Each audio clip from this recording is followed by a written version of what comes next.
This is David Spears, Civil Engineering Instructor at Texas Tech University, talking about CE 2301 statics. So we're reviewing a recent test. We've got the first one is a vector addition problem. It's on the top half of the whiteboard. We have these two vectors, A and B, that are really at a big angle from each other, which makes it a little bit more challenging. And we want to, first part is find the resultant R of those two vectors, A plus B. So I've got two methods. There's probably more of skinning this cat. One is then, I've got it in red here, is the parallelogram solution, which is more visual, and I like it better for, especially for 2D. But you can do whatever gives you the right answer. The key to the parallelogram solution, of course, is drawing these parallel lines to the vectors. I've got A going off at a 60-degree angle from Y, so I draw this parallel line through the tip of the other vector, B. This is parallel to that line, this red line. And then I draw another parallel line through the tip of A that's parallel to B. That's this line right here. Okay, and I get this big wide angle, and the resultant is the connection of the origin of the two component vectors, A and B, with the intersection of the two parallel lines. So it looks like that. Got this big diamond thing. Okay, now I need to know the critical angle for the use of the law of cosines. Is this what I've called alpha up here? And so I've kind of drawn it a little separated out from the vectors themselves over here. If this angle, I've got an X and a Y here, and if this angle is 60 degrees, shown it there, and this angle is 75 degrees, then I know that I want to try to find this angle first that I've shown in green. And I can figure that from knowing all the way around the circle is 360 minus the 60 plus 90 plus 75 is giving me what's remainder is this angle right here. So it's just 360 minus the sum of those three makes that a 135 degree angle. Okay, if that's a 135 degree angle, then that's a 135 degree angle on the opposite it right there. And the sum of the angles of a four-sided figure, a square or a parallelogram, are going to be 360. So this plus this angle, the mystery angle that I want to know, has got to be equal to 180 degrees, or half of 360. So alpha, that angle, is 180 minus 135, or 45 degrees. Now there's many other ways to figure out what that angle, that's just one of them. And my word of advice to you in statics class is get good at this kind of geometry and figuring angles. It's going to come in very handy. Okay, so if I know that's alpha, then I've got everything I need for the law of cosines, which is that this length opposite alpha, which is 45 degrees, is equal to the square root of the sum of the squares minus 2 times one length times another length times the cosine of that angle opposite it. I've got 500 and 375 for my known lengths.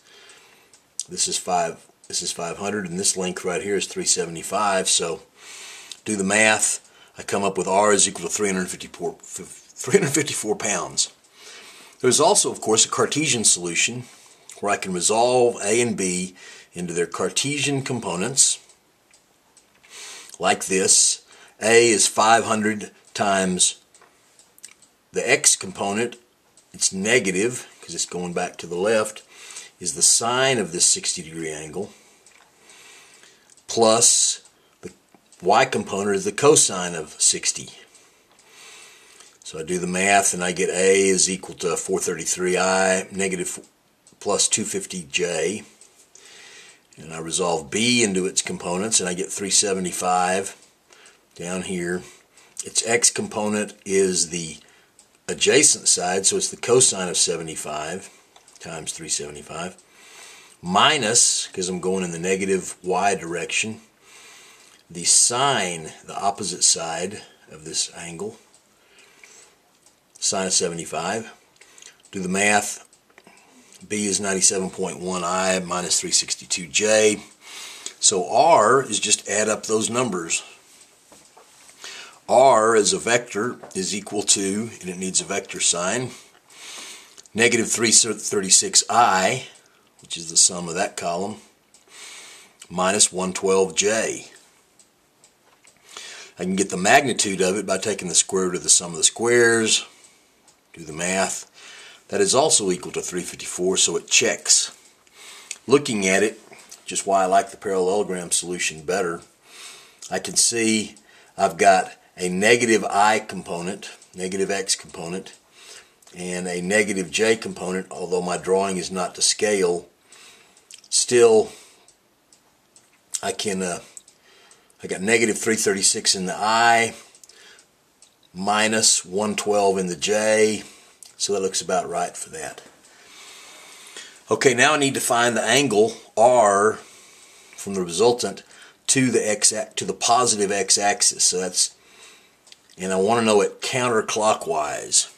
So I want to get there an indirect way. There's many ways to figure it, but I need to go back to this triangle right here and figure out this angle beta between R and the vector A. Okay, if I know this is 45 degrees, and I know this side now, 354, I can do the sine of beta, which is equal, and put the ratio over this side here, which is 375. So that's the relationship. I can solve for beta as the inverse sine of 375 times sine of 45 divided by 354. So beta is equal to 48.5 degrees. So then I can figure out what theta is, and is an intermediate step, because I know that from this y-axis all the way around to this x-axis in that direction is 270. 360 minus 90. So it's 270 minus 60 and 48.5, which leaves this unknown angle theta, 161.5, which is the clockwise direction from the x positive axis.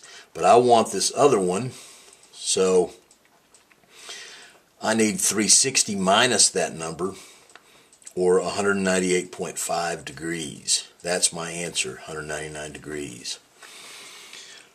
The Cartesian way of looking at it is remembering that alpha is the direction angle to the x-axis. So I can figure that for R. This is a little bit shorter to do it this way, the Cartesian method. So alpha is the cosine inverse of the x component, the I component, divided by the overall magnitude.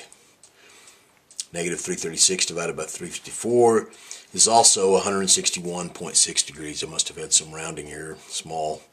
Same number as I get here. I can use the same way to figure out the counterclockwise angle, 198.5.